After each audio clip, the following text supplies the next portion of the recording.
अपने मुल्क को इन चोरों के हवाले हमारा लीडर इमरान खान सच के साथ खड़े। So this is a very hectic entrance to Imran Khan's residency here in Lahore right now, and as you can see, there's a lot of people that have shown up. All these people are supporters of his.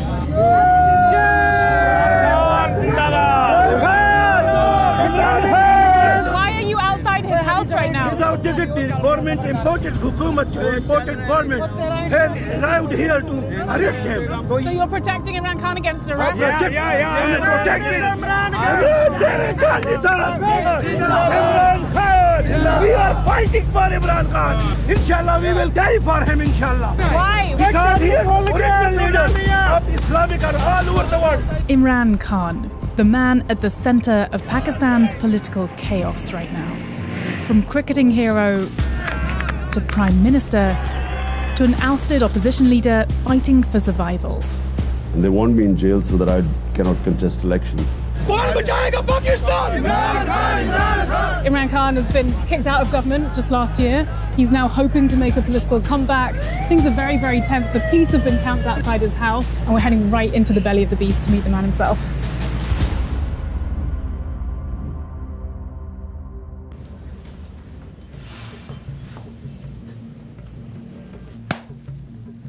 It is a very interesting time in Pakistan at the moment. Right outside your house, there's been police who came to try and arrest you just last night. Around them are all your supporters that we just passed coming in here today. How does it feel to be in the middle of this firestorm? What I always hoped one day would be my people being politically aware, understanding what true freedom is. The demand in Pakistan is for real freedom, which means justice, which means fundamental rights. In my 26 years of politics, it's the first time I feel that people realize that they want true freedom. 30 years ago, you were one of the greatest cricket players of all time. You were a national hero, a captain for this country. Did you know you were going to be Prime Minister of this country? No, it was never my ambition because I was focused completely on cricket.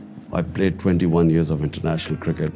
And when I went into politics, it was the biggest challenge. And I would not have gone there had I not already gone through the mill in my life of facing ups and downs. 3.5 years as a Prime Minister was the most difficult thing I'd ever done because our country was bankrupt. But you never look back in life because people ask me, you had such a great glamour life as a cricketer. I look upon that life and, I don't even remember it. It means nothing to me. Really? There's not a tiny part of you that misses it? So many people will remember you from, being flashed across the Daily Mail. My mum's a big fan. You were a total babe magnet. You don't miss that life free of responsibility at all? Not even once have I ever missed that life. In fact, I don't even watch any cricket anymore. It is time for fresh faces to come into Pakistani politics. Since bursting into politics in 1996 and being elected Prime Minister in 2018, the challenges facing Imran Khan have been enormous. Just a few months back, Khan was leading a rally when he was shot 3 times in the leg. What was it like for you, knowing that someone is shooting at you? Well, I was expecting an attempt on my life, and I had predicted that for 2 months. When I heard the gunshots, I thought they were firecrackers. But then I had this, awful feeling in my right leg. I had 3 bullets in my left leg, and one of them had broken my bone. But it also had damaged my nerve in my foot. But even when I was lying down, I thanked the Almighty because I knew I was saved. And what about now? I mean, are you scared? Well, the threat of assassination is probably even more now than before because the 3 people who I knew were responsible for this, they're still sitting in power. And they're probably more worried now than ever before because all indications are that whenever there are elections, my party is going to sweep the elections. Despite Khan's finger-pointing at the current government, there's no evidence that the ruling party was behind the assassination attempt. But they have pushed back the date for the next elections and filed dozens of legal cases against him, which is widely seen as an attempt to prevent him from running again. You are facing some very serious legal charges right now. There's a possibility that could lead to a prison sentence. The corruption cases against me, there's just one, what they're saying, when you get public gifts in Pakistan, they are saying that I sold one of the gifts. So I want a public hearing about this. I want this to be in public, covered by the media when this case comes to court. How would you handle prison? I survived an attempt. Really lucky to be alive. So, I mean, prison will be, I guess when it comes to it, I'll go to it. But if I don't fight for my country, who will? A few days after this interview was filmed, the violence escalated. One supporter was killed, and when the police unsuccessfully tried to arrest Khan at his home, 2 full days of chaos ensued. You're fighting for political survival. You are telling your people to go out on the streets, to march, to go to jail for you. You're calling for early elections. You say that your priority is economic and political stability. Do you ever think that if you were to step aside, if you were to let go, the government could get on with running the economy? If the current government was worried about economic stability, why did they conspire to remove our government? We only had 1.5 years left. So why? What was the hurry? The Prime Minister was about to be convicted. His sons were about to be convicted on billions of rupees of corruption. So the hurry was they didn't want to remove the government because there was a problem with the economy or they were worried about inflation. They wanted to remove the government because they wanted to get rid of the corruption cases, which they did. Inshallah, corruption. मेरा ये आपसे वादा है कि मैं आपको काबू करके दिखाऊंगा. You came into power promising to eradicate corruption within 6 months. You haven't done that. Corruption perception index worsened during your rule. The problem in Pakistan is that we have what is called elite capture. The ruling elite is above law. So it's not just Pakistan's problem, it's the problem with the entire developing world. My whole campaign is to bring the powerful crooks under the law. And why I failed, unfortunately, because the National Accountability Bureau, which deals with corruption, was not under me, was under the army chief. So you're saying you don't have control over the military? Because the army chief had the veto, I could not get the powerful crooks convicted, which is why we could not improve on our corruption index. If you cannot bring the powerful under the rule of law and hold them accountable, then I'm afraid, how can you control corruption?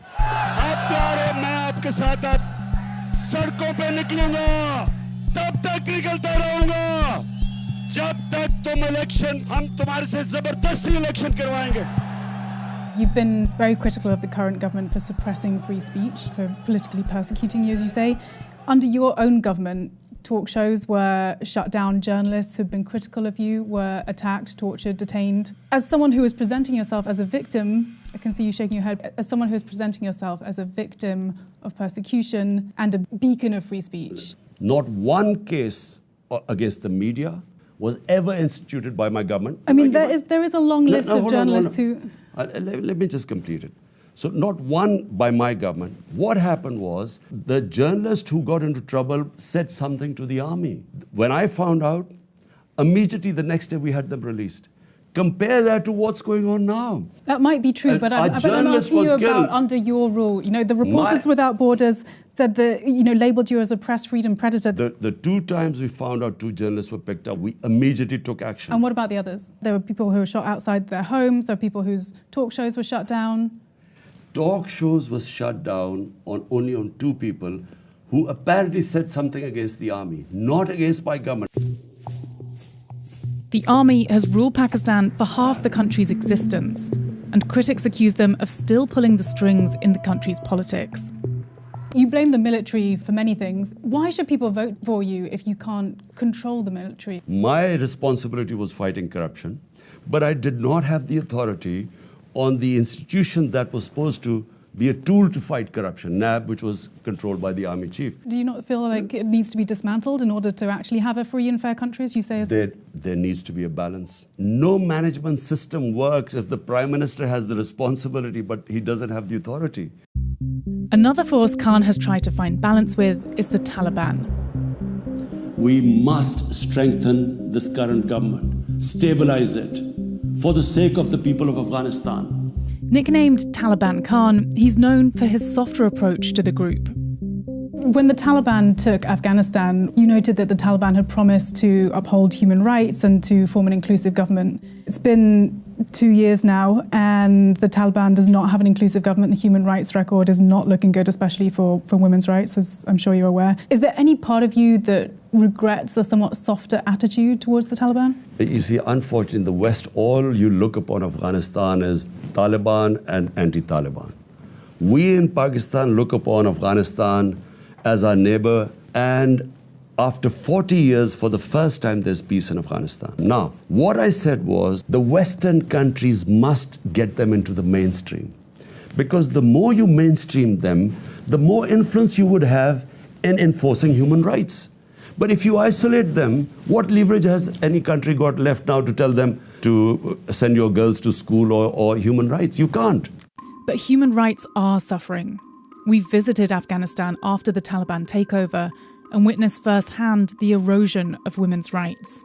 Now that the Taliban are fully back in control, we're getting a lot of very disapproving stares from people for being the only women in here. So what kind of guidelines are you giving people in terms of how they should be living here? لباس په حق کې قرآن چې هدایت کو چې ښځې باید داسې لباس واغوندي چې هغه جلب نظر د خلکو ونه کړي او قرآن کریم مطلب یې د ښځو دپاره چې وقرن فی بیوتکن په خپلو کورو کې کښېني. Can you understand, why international communities of the West can't be sending so much money and can't be recognising the Taliban government if, they're not allowing girls to go to school, they're not allowing women to work, they're not allowing women in public spaces? But my point is that is this an effective way of trying to influence Afghanistan by condemning them and ordering them and isolating them? The question asked by the Western countries, what should be their interest? A stable government in Afghanistan, there shouldn't be any international terrorism. But if you isolate them, why would they listen to anyone? That's my only point. Khan says the dire situation for women in Afghanistan will not benefit from the world's isolation. But what about the women in his own country? There's a strong movement of young Pakistani women at the moment who are fighting for gender equity in this country. Do you support those Pakistani feminists in their fight for gender equity? Absolutely. Yeah. Look, and Pakistan is very fortunate in a lot of ways when you compare what is going on, in other countries. I mean, we have a woman twice became Prime Minister. But you say that, women are in a good situation then in Pakistan, but why did you have so few of them in your top brass when you were in government? Well, it's a merit system. You had one of the worst records of female representation over the last few governments. Yeah, but look, you want a system of merit. In the US, you haven't had a woman prime minister, a president so far. The point is that you select a cabinet on merit, people who are going to deliver. If you do get back into power, will you work to improve that record? No, it's not a question. Look, when you come into power, your number one priority is to deliver to the people, give them governance. So to give them governance, you need the best people in the best ministries. And there aren't good women? So if they are, like Shireen Mazari, one of our most powerful ministers, you don't just fill in spaces just because of quotas, because in the end, the people are going to ask you, we expected you to deliver, what is your result? Khan doesn't just see himself as a champion of women's rights, but also as a staunch defender of Muslims around the world. A record that's also been called into question. I've covered human rights for a decade. The worst human rights atrocity that I've ever covered is the repression of Muslim Uyghurs in China. There is so much disappointment amongst the Uyghur community that leaders of Muslim countries, including yourself, have not spoken out to condemn these actions. Does it grate on you at all that you haven't been able to speak out? Look, Isabel, problem is there's Imran Khan as a human rights activist. I used to speak about everything, not just Muslims. Wherever there was discrimination and human rights abuse, I would speak up against it. When you become the Prime Minister, your number one priority becomes, in my case, 220 million people of Pakistan. When that is your number one priority, then you have to be very careful. You don't have the luxury to criticize. Poor countries do not have the luxury to criticize when they have a huge amount of vulnerable people. Rich countries, unfortunately, they too are selective. But China isn't the only country Khan refuses to criticize. He happened to be visiting Russian President Vladimir Putin the very day he invaded Ukraine. What was Putin like that day? You got a front row seat to war breaking out and him literally launching war that day? The morning, just before, an hour before my meeting, we found that they had invaded Ukraine. So I first thought he might cancel the meeting. Then I thought it would be a brief meeting. I didn't think I would be sitting there for 3 hours. Did you bring it up with him? And he gave the Russian point of view. Why didn't the West include Russia in NATO? Why is this alliance against Russia? And why at the doorstep? So he had his point of view. Of course, the West has their own point of view. My point is that, we as countries should stay neutral. We became part of the US war on terror. 80,000 Pakistanis were killed. Over $100 billion were lost to the economy. There were 400 drone attacks by the US on an ally in Pakistan. And what did we gain out of this? One lesson Pakistan has learned is stay out of other people's conflicts. कौन बचाएगा पाकिस्तान? इमरान खान, इमरान खान. कौन बचाएगा पाकिस्तान? इमरान खान, इमरान खान. कौन बचाएगा Pakistan? Are you enjoying this fight? Yes, because I think if I woke up and there was no challenge in my life, I would think it's the end of my life. So there's never a point you're going to step aside? I don't know, because right now I see this huge challenge in front of me. So I'm just focused on that. What happens after that, I don't know. Get Pakistan out of this quagmire is going to be probably the most phenomenal thing that anyone could ever do.